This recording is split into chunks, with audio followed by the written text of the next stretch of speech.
Diqqat qiling, bugun O'zbekistonda muhim xabar qabul qilindi. Bu yangilik esa ko'pchilikni hayratda qoldirdi. O'zbekistonda endi nogironligi bo'lgan fuqarolar uchun hamma narsa o'zgaradi. Davlatdan kutilmagan qaror. Bu qaror minglab odamlarning hayotini o'zgartirib yuboradi. O'zbekiston fuqarolari videoni o'tkazib yubormasdan xabardor bo'ling.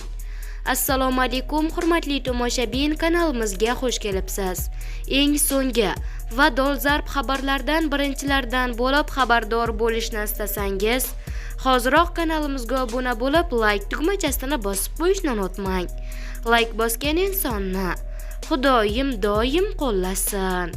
Diqqat qiling, nogironligi bor shaxslar kambag'allar reyestridan chiqariladi va to'liq davlat tomonidan qo'llab-quvvatlanadi. Prezident raisligida o'tkazilgan yig'ilishda qayd qilinishicha, 2026-yildan nogironlar uchun teng imkoniyat inklyuziv bandlik loyihasi joriy etiladi. Bandlik jamg'armasidan ularga 30 million so'mgacha foizsiz subsidiya ajratilishi yo'lga qo'yiladi.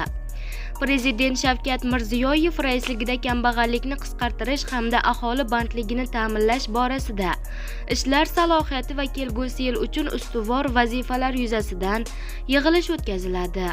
Unda ehtiyojmand oilalarni ijtimoiy himoyani kuchaytirish zarurligi ta'kidlandi.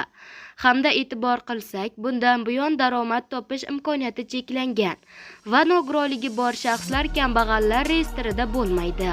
Ularni qo'llab-quvvatlashni davlat zimmasiga oladi, deydi Prezident. 2026-yildan teng imkoniyat inklyuziv bandlik loyihasi joriy etilib, nogironligi bo'lgan 40 ming odamni ishli qilish muhim ekanligi ta'kidlandi. Bandlik jamg'armasidan ularga 30 million so'mgacha foizsiz subsidiya ajratilishi yo'lga qo'yiladi. Kambag'allikka qayta tushish xavfi mavjud oilalarga ijtimoiy yordam va imtiyozlar saqlab qolinadi. Ularga 6 oy mobaynida moddiy yordam va bolalar nafaqasi to'lanishi davom ettiriladi.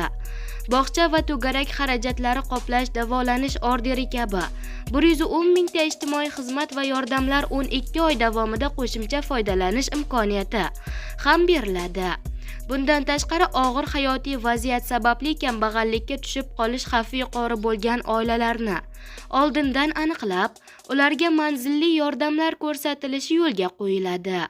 Bu vazifalar ustidan nazoratni hamda viloyat hokimligi bilan ijrosini tashkil qilish Ijtimoiy himoya milliy agentligi direktorining birinchi o'rinbosari Shahnoza Mirziyoyeva zimmasiga yuklatildi, deyiladi ma'lumotda.